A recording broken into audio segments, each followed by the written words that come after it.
वारिस साहब, केपीके में भी इंतखाबात होने जा रहे हैं, ज़िमनी इंतखाबात।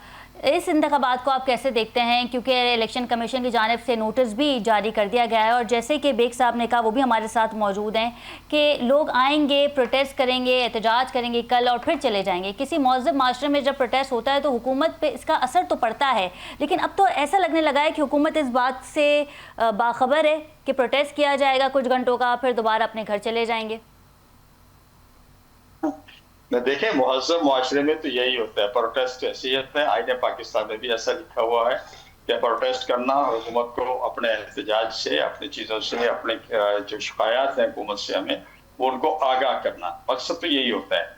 लेकिन अब ये कुछ इस तरह का सिलसिला बन गया है कि जो हुक्मरान होते हैं वो अपोजिशन को इश्तियाल दिलाते हैं कि वो इश्तियाल में आए, कोई बड़ा काम करे, कोई रोडों पे आए, कोई पथराव करे, कोई गाड़ियां तोड़े, कोई सरकारी बिल्डिंगों पे पथराव करे, कोई पीटीवी पे कब्जा करे। इस तरह का माहौल हुक्मरान खुद पैदा करते हैं और इश्तियाल दिलाते हैं। और अपोजिशन जब इश्तियाल में आ जाती है तो फिर कहते हैं जी देखो जी इन्होंने तोड़फोड़ की, इन्होंने ये किया, मजबूरन हमें ये करना पड़ा, फिर कंटेनर लगा के इस्लामाबाद को बंद करना पड़ा, फिर तो एहतजाज है।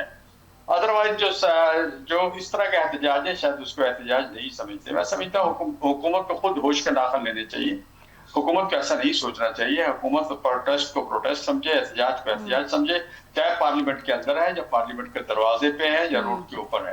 अगर वो ऐसा नहीं समझेंगे तो फिर मामला उनके लिए मुश्किल पड़ेंगे, क्योंकि ड्राइव तो वो कर रहे हैं, गाड़ी की ड्राइविंग सीट पे तो वो बैठे हुए हैं, अपोजिशन तो नहीं बैठी हुई। तो हुकूमत अपने लिए मुश्किल पैदा ना करे। और इस तरह जो मुश्किल तो इस तरह से जो बयान देते हैं, खुसूसन हुकूमती मिनिस्टर, बेग साहब मेरे दोस्त हैं, बैठे हुए हैं, बेग साहब से मैं दरख्वास्त करूंगा कि मिनिस्टरों को जरा समझाएं कि वो इश्तियाल ना दिलाएं। अगर वो इश्तियाल दिलाएंगे तो सामने वाला मुश्तिल होगा और उसमें नुकसान किसका है? नुकसान तो हुकूमत का है, अपोजिशन का तो कोई नुकसान नहीं होगा।